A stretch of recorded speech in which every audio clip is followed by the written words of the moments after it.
Hai teman, ketemu lagi. Sekarang saya akan membahas satu game. Game ini kalian bisa dapat di Play Store, di iOS mungkin juga ada sih. Nah, game ini namanya Lumber Inch. Kalau di Play Store mungkin namanya akan agak berbeda, tapi ini adalah game tentang penebangan. Nah, kita masuk ya. Saya bukan hanya mau memberikan tutorial game sih sebenarnya, tapi juga pemahaman tentang proses penebangan di Indonesia untuk areal hutan alam. Jadi untuk PBPH kalau sekarang istilahnya, perizinan berusaha pengelolaan hutan alam. Nah, kita lihat game ini. Nah, kalau kita masuk di game ini, kita akan dapatin sekelompok orang yang sedang melakukan penebangan pohon. Tetapi kalau kita lihat bukan hanya penebangan pohon yang dilakukan, tetapi juga ada proses penanaman. Jadi tebang, tanam. Nah, kalau kita melihat proses di Indonesia, kita akan dapati bahwa Kementerian Kehutanan memberikan izin konsesi atau istilahnya PBPH sekarang ke beberapa perusahaan untuk mengusahakan hutan. Nah, pengusahaan hutan itu bukan hanya untuk sekali dua kali, tetapi bagaimana kita melakukan pengelolaan hutan itu yang berkelanjutan. Jadi sehabis kita mendapatkan manfaat dari menebang, terutama kali yang dari hutan alam, kita juga bisa melakukan penanaman. Penanaman ini nanti akan waktunya suatu saat akan bisa ditebang kembali tentunya. Nah, kita lihat, kalau dilihat di sini ada blok-blok areal. Kalau di Kehutanan itu kita biasanya perusahaan melakukan pembuatan RKU, rencana kerja usaha. Itu biasanya mencakup sepanjang periode 10 tahun. Jadi kemudian yang implementasinya dalam RKP. RKP itu adalah rencana kerja tahunan. Nah, kalau lihat ini seperti anggaplah ini seperti blok-blok RKT untuk penebangan. Ada yang bisa ditebang untuk sekarang, ada yang nanti mengikuti tahunnya. Nah, ini kira-kira seperti itu gamenya. Nah, kita lihat hal-hal ini perlu. Kalau dalam proses penebangan ini, setelah penebangan biasanya dilakukan penebangan, kita akan menarik kayunya ke pinggir jalan. Nah, proses penarikan kayu dari tempat penebangan ke pinggir jalan itu yang terutama namanya proses penyaradan, penarikan. Nah, biasanya alat yang digunakan adalah ekskavator ataupun loader. Nah, setelah ditarik ke pinggir jalan syarat maka proses selanjutnya akan dilakukan. Nah, proses yang dilakukan biasanya kalau pinggir jalan syarat adalah proses log measurement and peeling. Jadi pengukuran dan pengupasan jika perlu. Nah, pengupasan itu adalah untuk mencegah kayu itu busuk lebih cepat. Sedangkan kalau pengukuran itu adalah mengukur panjang, diameter, dan kubikasi dari kayu hasil tebangan itu. Jadi proses itu dilakukan. Nah, setelah selesai proses log measurement dan peeling tersebut, maka akan masuk ke proses pemuatan. Pemuatan ini membutuhkan 3 alat juga, yaitu seperti bisa loader, bisa ekskavator juga, dan logging truck tempat untuk dimuat. Nah, kemudian jadi loader atau ekskavator itu akan melakukan muat kayu dari tempat penyaradan itu ke pemuatan ke atas logging truck. Proses itu pemuatan. Nah, setelah dimuat maka kayu itu akan diangkut ke tempat penumpukan. Tempat penumpukan kayu itu ada dua jenis. Satu penumpukan sementara dan atau TPN, dan penumpukan kayu yang penumpukan akhir TPK. Nah, lalu dalam proses ini kita lihat ada 2 logging truck yang bekerja melakukan proses pengangkutan setelah proses penebangan dilakukan.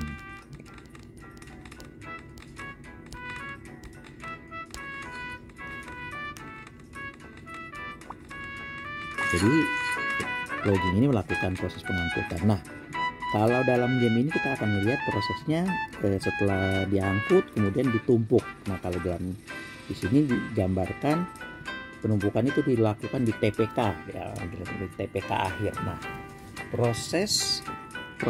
semua proses itu adalah proses yang di kehutanan. Jadi untuk hutan alam, bukan industrinya. Nah, kita akan lihat satu persatu. Kalau kita lihat proses sebelum masuk kepada proses penebangan dan penanaman ini, kalau di kehutanan itu ada nama prosesnya melakukan setelah mendapatkan izin ya, setelah mendapatkan izin RKU, KT segala macam. Biasanya ada juga citra Landsat untuk foto udara. Biasanya dilakukan cruising. Cruising itu untuk menandai kayu-kayu yang akan ditebang di areal tertentu, di blok-blok tertentu. Nah, setelah ditandai, dikasih barcode, maka orang-orang yang akan melakukan penebangan itu bisa menemukan kayunya. Nah, pada saat proses penebangan itu mereka akan memotong kayu yang ada barcode-nya. Jadi sedangkan modelnya ada yang TPTI. Kalau TPTI itu tidak seluruh areal yang diberi izin itu akan ditebang kayunya, hanyalah kayu-kayu tertentu yang sudah dibeli barcode. Tapi kalau seperti THPB itu mungkin mirip dengan hak hutan tanaman industri, di mana seluruh areal itu ditebang habis, kemudian kayunya dimanfaatkan, kemudian segera ditanam kembali. Mungkin kalau dari sisi biaya sih pasti ada perbedaan. Kalau dari sisi biaya, tentu biaya untuk tebang habis permudahan buatan atau THPB itu pasti lebih besar karena biaya land clearingnya yang tinggi.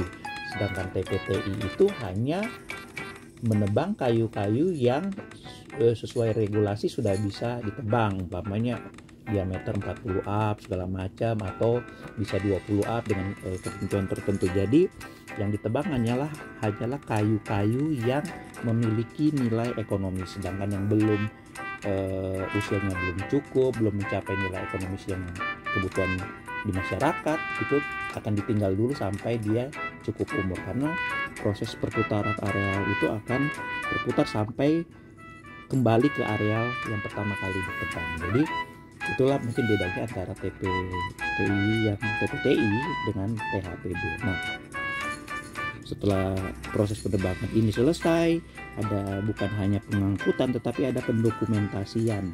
Pendokumentasian itu biasanya dilakukan oleh tenaga teknis yang bersangkutan. Ada PKBR, ada Ganis, dan perencanaan juga punya Ganisnya sendiri, seperti Ganis pengukuran dan pemetaan, ada atau istilahnya Ganis Kurpet, PKBRI untuk membuat dokumen keluar kayu bulat, bahkan untuk mematikan dokumen ketika proses beralih ke proses industri atau ke penjualan ke pihak lainnya. Nah, itulah proses-proses yang dilakukan pada kehutanan. Nah, kita akan masuk di sisi industrinya sekarang. Kalau di sisi industrinya, kita akan dapatin setelah kayu itu dilakukan penumpukan.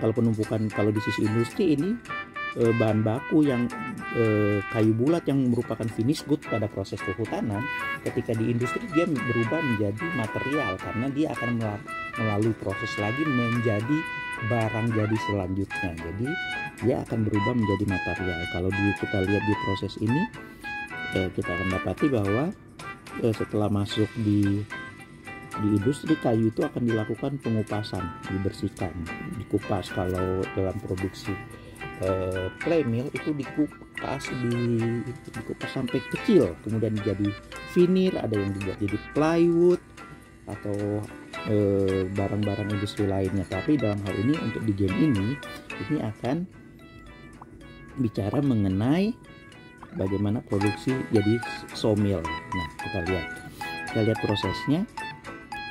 Setelah itu dikupas, kemudian ditumpuk jadi bahan work in process ya, kayunya barang setengah jadi.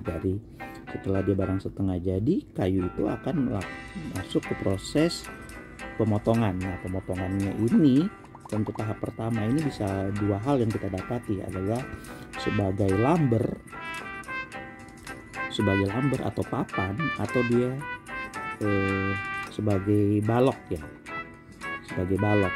Kita lihat kebutuhannya sebagai lumber atau sebagai balok. Nah, kalau pemotongan pertama biasanya seringkali industri itu hanya memotong yang penting sudah dipotong, bisa masih belum halus tapi masih kasar. Untuk proses yang halus biasanya menggunakan mesin yang berbeda ya. Tapi kalau di realnya mungkin itu dari awal langsung dipotong jadi halus. Tapi kalau dalam proses ini seperti ada dua tahap produksi, dari memotong secara kasar baik itu papan maupun balok, kemudian dihaluskan gitu. Jadi itu prosesnya. Nah, setiap proses ini membutuhkan tenaga kerja, baik tenaga kerja dan alat-alatnya ini berbeda ya, ada sangat bergantung dengan teknologinya. Kalau kita bayangkan yang di proses pertama mungkin pemotongannya masih sederhana menggunakan alat yang sederhana, tapi ketika dia mau lanjut ke yang lebih bagus, lebih halus, untuk kebutuhan yang lebih spesifik, alatnya semakin bagus dan mungkin juga harganya semakin mahal. Tapi sebenarnya ini bagian dari proses dimana kita lihat kebutuhan alat industri itu akan tergantung mengarah ke mana dan pasarnya itu akan seperti apa. Nah, kita lihat di situ. Nah, kalau kita kembali game ini, kita akan dapati bahwa proses itu harus berkesinambungan. Jadi dalam proses produksi itu harus ada terjadi kesinambungan. Jadi tidak, kalau terjadi ini sangat bisa terjadi itu bottleneck itu terjadi ketika proses itu berhenti karena tidak berjalan. Kita lihat yang ini, kita lihat proses pengupasan ini berhenti karena loginnya tidak mengangkut. Nah, ketika dia mengangkut jalan. Jadi dalam manajemen kita harus mempertimbangkan continuity, keberlanjutannya. Jadi jangan berhenti di satu proses. Kadang-kadang orang mau meningkatkan satu titik tapi tidak meningkatkan titik yang lain, sehingga tidak terjadi keseimbangan yang mengakibatkan ada bottleneck. Bottleneck itu akan mengganggu, pada ujung akhirnya akan mengganggu semua proses produksi. Kalau itu bisa dicegah, maka produksi itu akan bisa berjalan dengan lancar dan baik. Nah, kira-kira seperti itu. Nah, di game ini kita bukan cuma hanya belajar tentang proses produksi segala macam, kita belajar melihat keseluruhan. Kadang-kadang masih bagian dalam kerjaan sehari-hari kita dapati orang masih punya ego, saya mementingkan bagian saya aja, bagian A, bagian B, bagian C. Tapi sebenarnya itulah bagian dari tugas manajemen untuk melihat secara keseluruhan dari proses produksi, supaya dia tahu titik mana yang perlu ditingkatkan, baik itu dari sisi kinerja, baik itu dari sisi investasi, ataupun hal lainnya. Jadi dia akan memantau terus-menerus. Untuk itulah dibutuhkan SOP. SOP itu sebenarnya tidak berhenti di SOP, tapi dia itu perlu berkelanjutan. Maksudnya harus direview, dievaluasi apakah SOP yang sudah ada, atau kalau belum ada dibuat. Kalau sudah ada, apakah itu sudah efisien, sudah baik atau tidak, supaya tidak terjadi hambatan-hambatan yang mengganggu proses produksi yang justru sebenarnya malah bisa jadi merugikan untuk perusahaan. Jadi kira-kira seperti itu. Nah, kalau kita melihat prosesnya ini bukan hanya soal proses produksi, tapi kita juga harus memperhitungkan adalah pasarnya. Jadi ketika orang ini berbisnis, pasti dia punya market yang dituju. Saya tujuannya mau ke arah mana ya gitu, jual produknya seperti apa, bagaimana. Nah, kalau kita lihat kan, kalau di proses game ini ada sebenarnya ada 4 produk secara umum yang kasar dengan, tapi ujung akhirnya karena ini game ini sudah di level yang cukup tinggi, jadi game ini sudah masuk di proses akhir, di mana lebih kayu ibaratnya hanya 2 produk besarnya, yaitu lumber dan balok ya. jadi papan dan balok. Nah, setelah itu kita harus memperhitungkan adalah packagingnya, bagaimana kita melakukan packagingnya, kemudian kita melihat proses marketingnya, kita lihat oh ini ada order, apa yang kita lakukan, order itu sesuai enggak, karena orang order itu punya banyak kebutuhan ya. Kalau dia oh saya perlu sekian,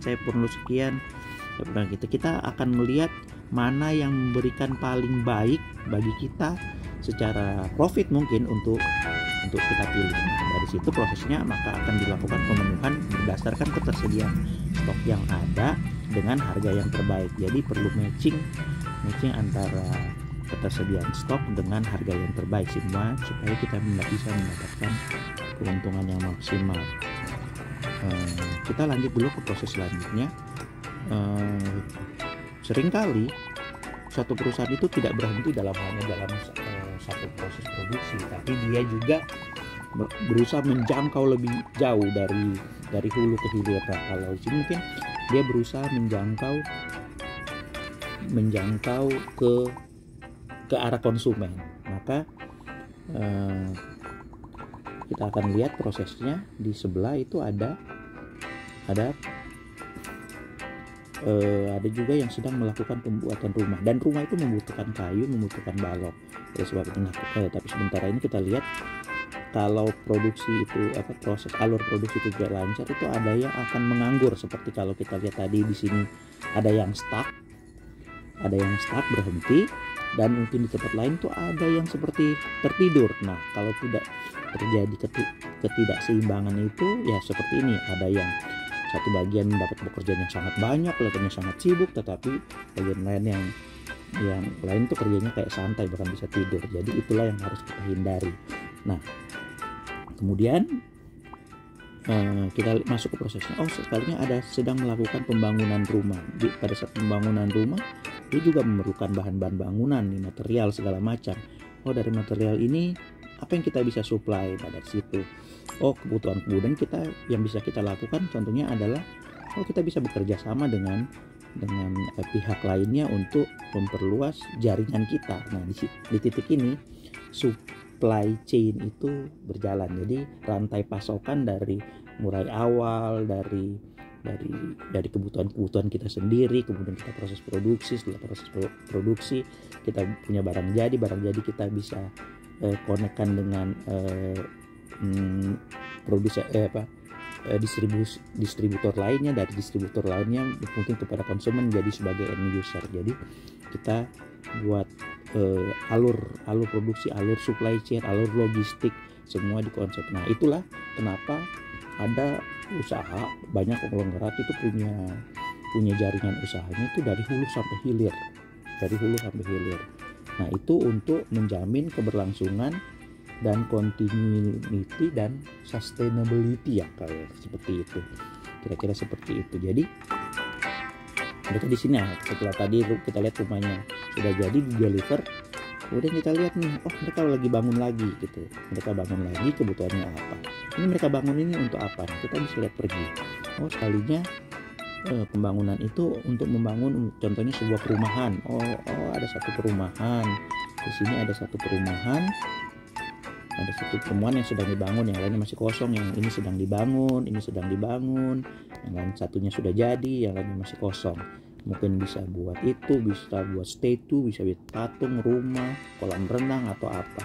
Tapi mungkin bukan cuma itu, nanti barang-barang kita mungkin bisa dipakai juga untuk buat seaport, bandara atau apa lainnya yang kita bisa lihat. Jadi kalau kita ingin berusaha, mungkin kita bisa melihat dari hulu ke hilir, kita targetnya masuk di mana. Ada perusahaan yang berusaha masuk hanya di hulunya saja, berarti di situ. Ada yang hilirnya berhenti di situ, atau bahkan ada di tengah proses produksi dia berhenti di situ.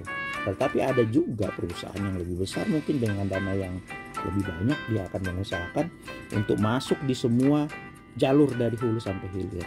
Nah, jadi seperti itu. Nah, kita kembali ke game ini.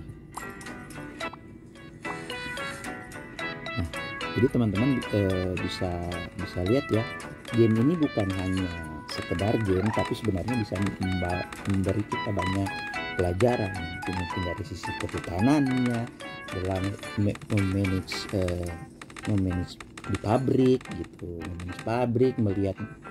melihat bottlenecknya, melihat proses penjualannya, proses packagingnya yang harus titik-titik yang harus kita perhatikan, link dengan distributor, atau bahkan kalau kita perlu menghubungkan distributor dengan end user kita, konsumen kita. Jadi kita bisa mendapatkan hasil yang maksimal dari semua proses bisnis yang kita lakukan.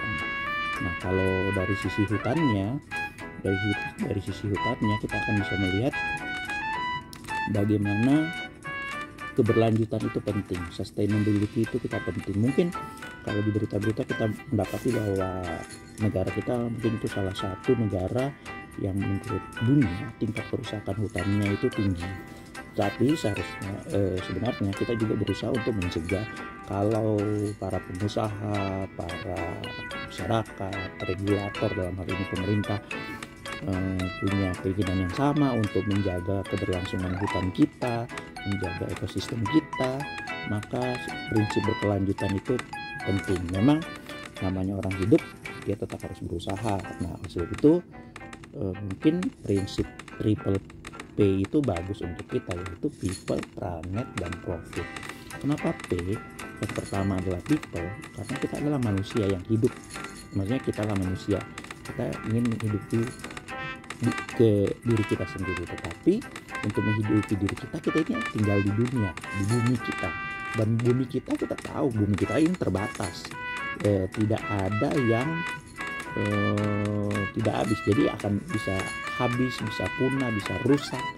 Nah, untuk itu ya, supaya kita bisa tetap ada di bumi ini, kita harus menjaga bumi kita juga. Bukan hanya menjaga diri kita menjaga bumi kita. Nah, kalau kita bisa menjaga bumi kita, menjaga diri kita, menjaga bumi kita, kemudian kita bisa berusaha profit dan mengkombinasikan itu dengan baik, maka kita akan sampai di titik berkelanjutan. Berkelanjutan itu bukan hanya baik untuk kita, tapi untuk alam kita, lingkungan kita, tempat kita hidup.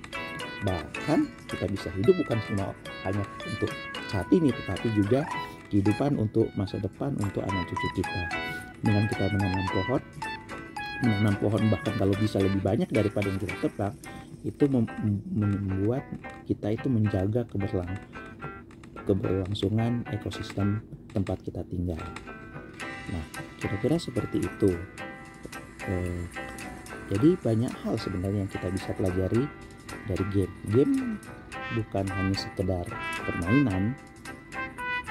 Mungkin kita bisa dapat pelajaran, kita bisa dapat inspirasi, kita bisa dapat untuk meningkatkan kinerja kita di pekerjaan kita sehari-hari. Pun ini hanya contoh game satu yang berkaitan dengan kehutanan, tapi ada juga game-game lain. Mungkin ini kan simulation game itu ada bisa membangun kota, membangun bandara, atau membangun kapal, atau hal yang jadi sebenarnya bagaimana game itu dibuat untuk menyesuaikan dengan kondisi kehidupan kita sehari-hari. Kalau kita bisa main game sambil kita mendapat inspirasi, atau kita bisa mendapatkan hal yang lebih baik, kenapa enggak gitu. Tapi memang jangan kita menghabiskan waktu kita semua di bermain game, tapi setidaknya kita bisa mendapatkan hal-hal yang berguna di sini. Oke, sampai di sini dulu teman-teman. Terima kasih.